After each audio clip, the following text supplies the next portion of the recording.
Tell me if I'm wrong, but I'm guessing that you're very creative or want to be more creative. You're young and you have big dreams. If I'm right, leave a comment down below. If that's you, this is your sign that we need to stop chasing our own tail. We need to take up a big project from the heart. One project, something big, from here, from your heart. Don't really listen so much to your mind. Don't think about what's going to be successful or what's the most practical. Think from your heart. If you're a very logical person and you can't connect to what I'm saying, what I mean is do something irrational. Take up a project that's irrational. Say, I'm going to make a movie. I'm going to start a magazine. I'm going to start a band. I'm going to start a YouTube channel.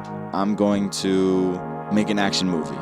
I'm going to make a punk album. Whatever it is, choose a project, write it down, get your notebook, get your whiteboard, dream, draw, go watch your favorite movies, read your favorite web comics, graphic novel. I'm gonna write a graphic novel. Listen to your favorite albums and say, you know what?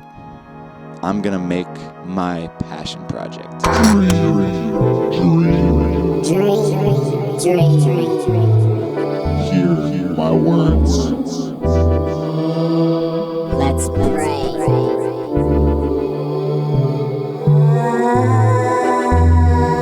You see it.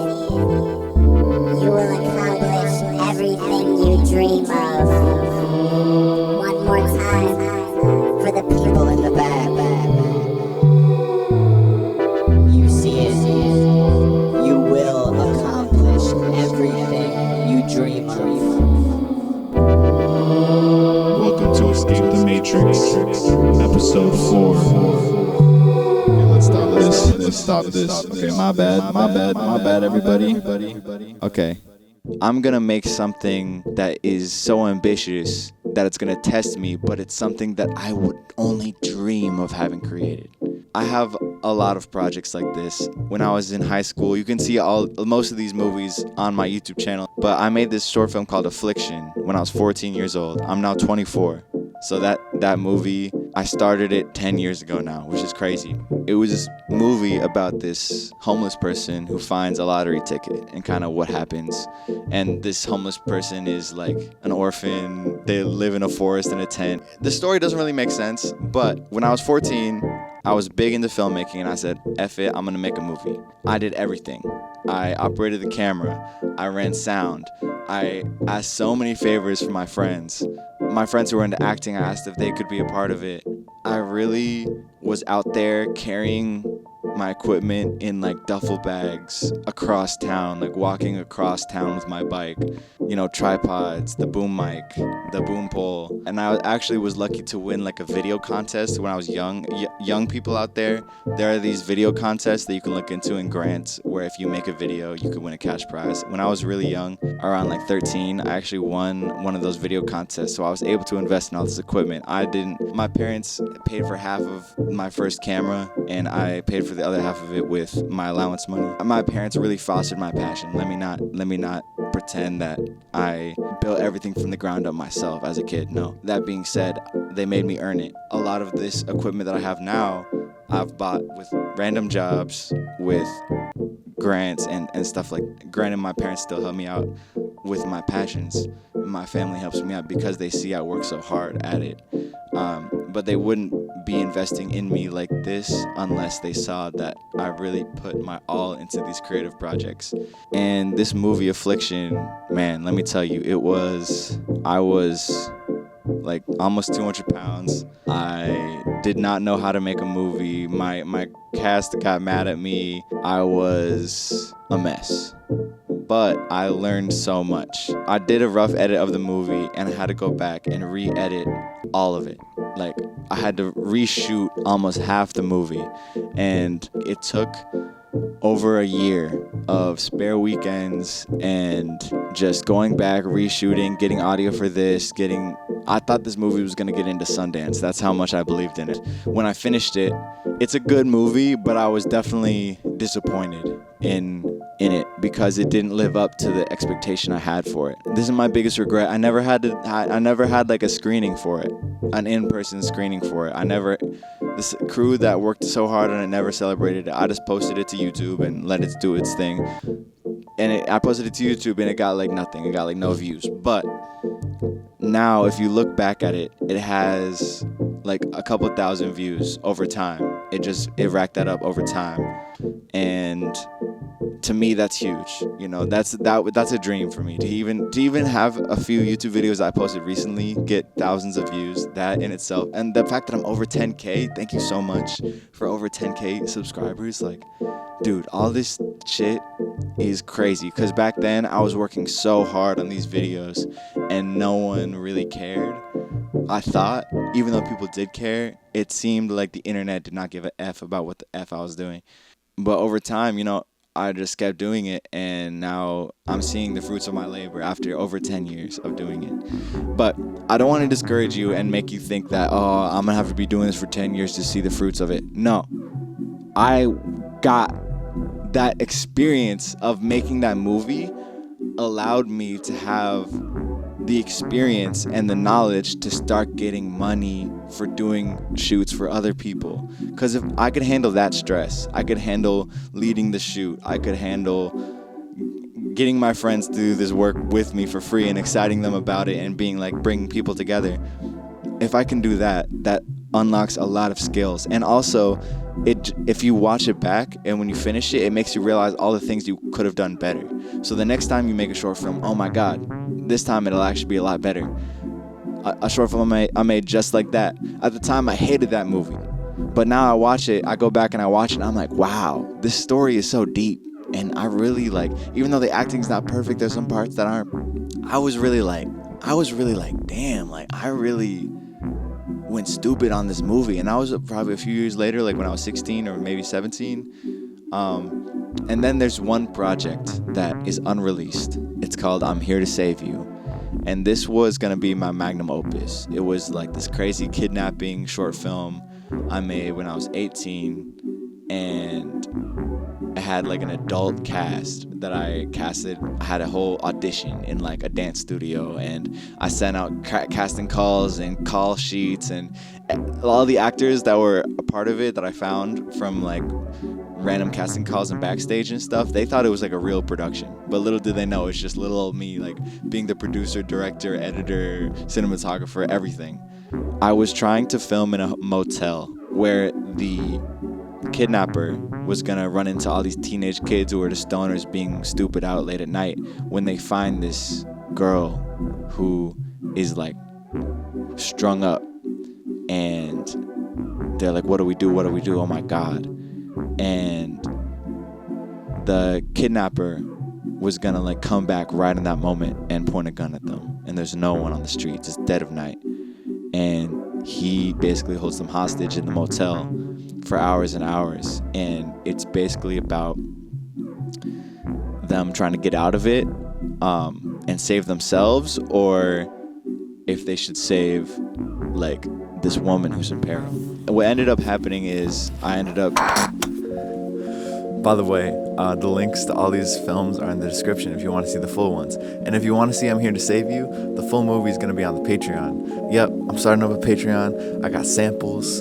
And also, for the first 100 people who sign up for the $10 tier, you get a piece of art from my room, literally, from my heart, sent straight to your door. So please consider supporting. There's going to be more samples uploaded as I make them. And I want to come up with more ways to make stuff for all of us and like share what I got going on. And you can support me and I can help support y'all. If you want to join the community, join the Patreon, and we can all come up with ideas on how we can make it cool. You can suggest videos. We can start a Discord maybe. I don't know, I'm new to this, but check it out. Swim on Patreon. What ended up happening is I ended up filming like the first 10, 12 minutes, basically the first act. The motel scene came around, and I really needed to get permission to film this because I was going to have a full-grown man wielding a realistic-looking gun at a bunch of teenagers, and I wasn't going to film that guerrilla. I wasn't going to film that without permission because the risk is just too much, and I wasn't really experienced enough or old enough. I was 18. like a young looking 18-year-old without any sort of style or know-how on how I could put on a suit and put on a front. No, I didn't know any of that. So, and I wasn't really confident, or I didn't have really the cojones to like just walk in and like act like a businessman and act more professional. So I wasn't able to get the motel location, and I kept just kind of leading on my crew like, yeah, it's gonna come, but it never came. And so that project kind of died in the water. And a few months later, I was trying to refilm it in my house, but the main actor, like, he grew a beard, so, you know, that didn't really work out, and it basically failed. That movie was a bit of a failure, but I learned so much from that experience too. Then I started making music. I made my first album, Friday Night Skies. I made Beautiful Memories in Slow Motion a few years later. So I've been making these big projects from the heart, and I've realized over the past few years I've kind of been distracted. I've been trying to chase the audience, because this whole time I've been doing this, I always kind of underestimated myself. I always was like, dang, like I don't think anyone's ever gonna really like mess with this. I really think that this isn't good enough. I don't want people to see it. But in the past few years, I just started trying to become known, but without a project to back that up.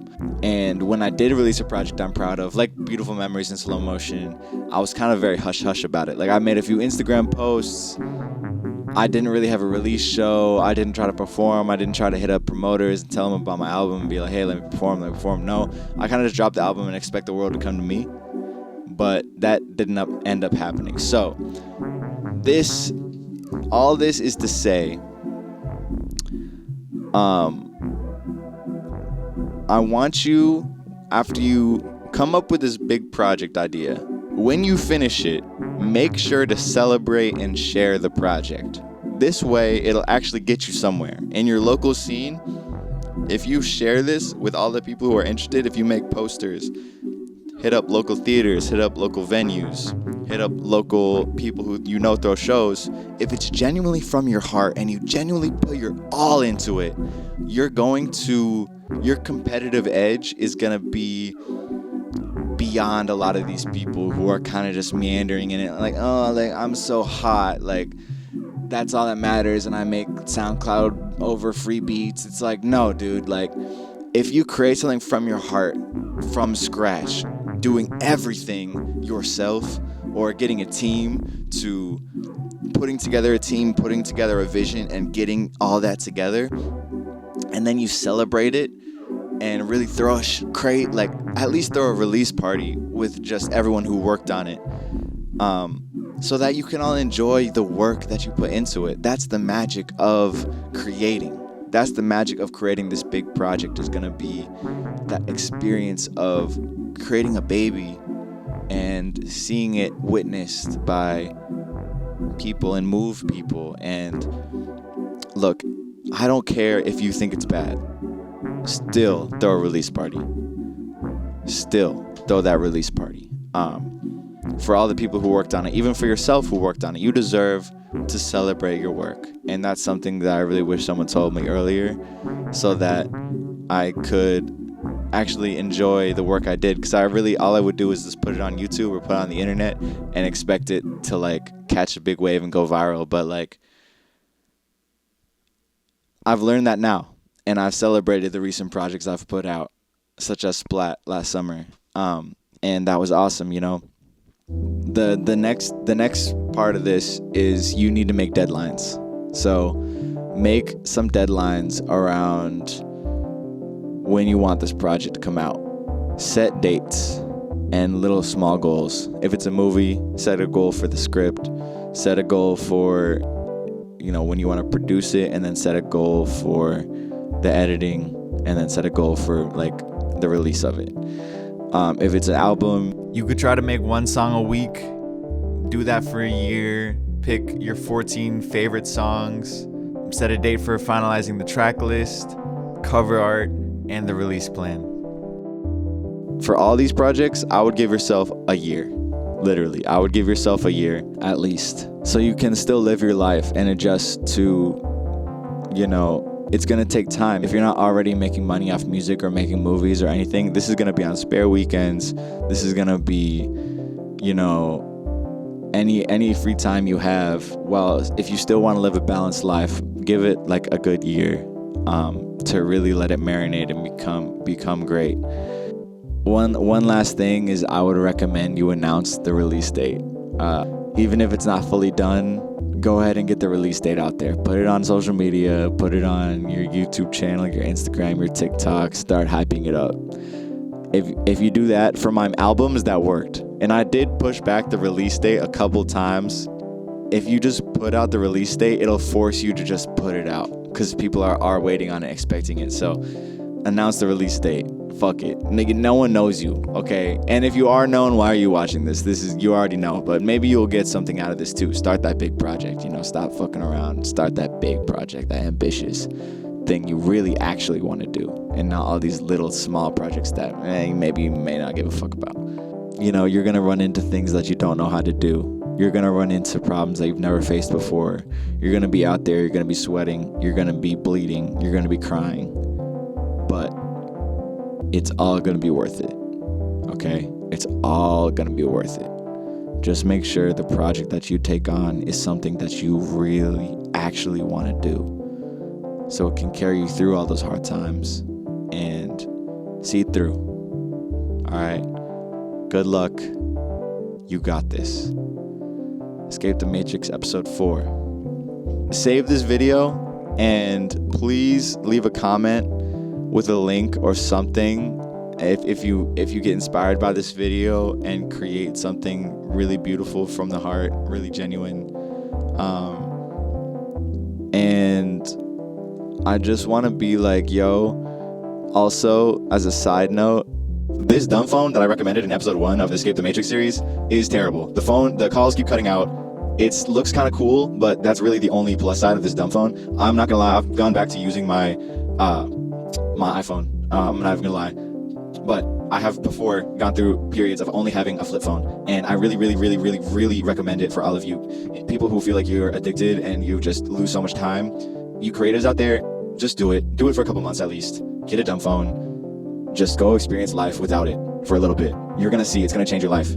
But I would recommend the TCL Flip 2 and not this phone, not the Nokia 5210. Get the TCL Flip 2 unlocked. It even has YouTube on there. It has Google Maps. Like, it's a little bit more advanced. But it's so shitty that you won't get sucked into it, and it won't fuck with you.